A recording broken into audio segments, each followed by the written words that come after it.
Hi అండి అందరికీ. ఈరోజు నేను ఎగ్ రెసిపీ చూపించబోతున్నాను. ఇది నేను ఎర్లీ మార్నింగ్ చేయవలసొచ్చింది. ఎందుకంటే మా హస్బెండ్‌కి ఈ రోజు నుంచి జనరల్ డ్యూటీస్ అండి. 8:30 నుంచి 6 పీఎం వరకు ఆఫీస్‌లోనే ఉండాలి. అందు గురించి క్యారేజ్ పెడదామని ప్రిపేర్ చేస్తున్నాను. దీనికి ముందుగా స్టవ్ ఆన్ చేసుకొని బాండీ పెట్టుకొని 3 టేబుల్ స్పూన్స్ ఆఫ్ ఆయిల్ వేసుకొని ఇందులో ఆయిల్ హీట్ ఎక్కాక ఆవాలు వేసుకోవాలి. ఆవాలు చిటపటమన్న తర్వాత దాంట్లోనే పలవాకు, అలాగే లవంగం, అందులోనే దాల్చిన చెక్క, అలాగే పలవ పువ్వు వేసుకొని కలుపుకోవాలి. కలుపుకున్న తర్వాత పచ్చిమిర్చి, అలాగే ఆనియన్స్ వేసుకోవాలి. ఆనియన్ బ్రౌన్ కలర్ వచ్చే వరకు వేపుకోవాలి. దాంట్లో కొద్దిగా పసుపు వేసుకొని మూత పెట్టేస్తే ఒక 5 మినిట్స్ తర్వాత అది కలర్ అనేది చేంజ్ అవుతుందండి. పక్కన ఎగ్ బ్యాటర్ పెట్టుకున్నాను. దీనికోసం ముందుగా బాండీ పెట్టుకొని అందులో ఆయిల్ వేసుకొని ఇది ఎగ్ బ్యాటర్ 2 ఎగ్స్ వేసుకొని బీట్ చేసుకొని ఇందులో వేసుకోవాలి. ఇది ఆమ్లెట్ కింద వేసుకోవాలి. తర్వాత దీన్ని ఒకసారి కలుపుకొని మూత అనేది పెట్టేసుకోవాలి. అలాగే ముందుగా ఆనియన్స్ వేసుకున్నాం కదా, అది ఒకసారి చూస్తే అదిగోండి బ్రౌన్ ఆనియన్స్ కింద అయింది కదా.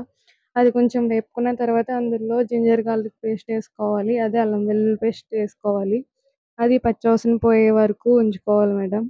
దాంట్లోని ఇప్పుడు ఈ ఆమ్లెట్‌ని మనకు నచ్చిన విధంగా చిన్న చిన్న ముక్కలుగా అనేది చేసుకోవాలి. మరీ చిన్న ముక్కలు కాకుండా మీడియం సైజ్ ఆఫ్ ముక్కల కింద చేసుకొని అది గోల్డెన్ బ్రౌన్ కలర్ వచ్చే వరకు ఉంచుకోవాలి.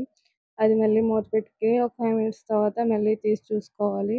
అలా తీసి చూసుకున్నట్లయితే అది కలర్ అనేది చేంజ్ అవుతది. చూసారు కదా! అలాగా బ్రౌన్ కలర్ వచ్చే వరకు ఉంచుకోవాలి. దీన్ని ఇప్పుడు ఆనియన్స్ దాంట్లో వేసేసుకోవాలి. ఈ ఆనియన్స్ దాంట్లో వేసేసుకొని ఇది బాగా కలిసేలా చూడాలి. దాంట్లోనే ఎవరెస్ట్ వారి చికెన్ మసాలా, అలాగే గరం మసాలా వేసుకోవాలి.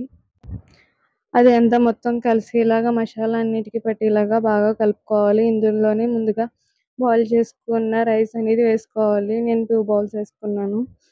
అలాగే ఇందులో సాల్ట్ అనేది వేసుకోవాలి. ఇప్పుడు వేసుకుంటేనే సాల్ట్ బాగా కలుస్తదన్నమాట. ఇప్పుడు మొత్తం కలిసేలా చూసుకోవాలి. కలిసిన తర్వాత మనం ఇంకొంచెం ఫ్లేవర్ కోసం అందులోనే కరివేపాకు, కొత్తిమీర, అలాగే పుదీనా అనేది వేసుకోవాలి. దానికోసం అయి ప్రిపేర్ చేసుకుంటున్నాను. ఇది ఇప్పుడు చూసుకుంటే అది కొంచెం బాగా మగ్గినట్టుంది కదా. ఇప్పుడు ఇందులోనే కరివేపాకు, అలాగే కొద్దిగా కొత్తిమీర అనేది వేసుకోవాలి. అలాగే కొంచెం పుదీనా అనేది వేసుకోవాలి. ఎక్కువ వేసుకుంటే పుదీనా ఫ్లేవర్ వచ్చేస్తది కాబట్టి నేను తక్కువ వేసుకున్నానన్నమాట. మీరు కూడా తక్కువ వేసుకోండి. అది బాగుంటుందన్నమాట. అది శుభ్రంగా మొత్తం కలిసేలాగా కలుపుకోవాలి. అది మొత్తం కలుపుకున్న తర్వాత ఒకసారి మూత పెట్టి ఒక 5 మినిట్స్ తర్వాత తీసి చూసుకోవాలన్నమాట. అలా 5 మినిట్స్ తర్వాత తీసి చూసినట్లయితే అది కొంచెం ఫ్లేవర్ అనేది కలుస్తుంది కాబట్టి ఇది కొంచెం చల్లారిన తర్వాత నేను మా హస్బెండ్‌కి అయితే క్యారేజ్ అయితే పెట్టడం జరిగింది. ఇందులో 2 బౌల్స్ అయితే రైస్ అయితే పెట్టేసాను. అలాగే ఇంకో బౌల్‌లో అయితే చక్రాల కింద కట్ చేసిన ఆనియన్స్, అలాగే కొంచెం లెమన్ పెట్టి పెట్టేసానన్నమాట.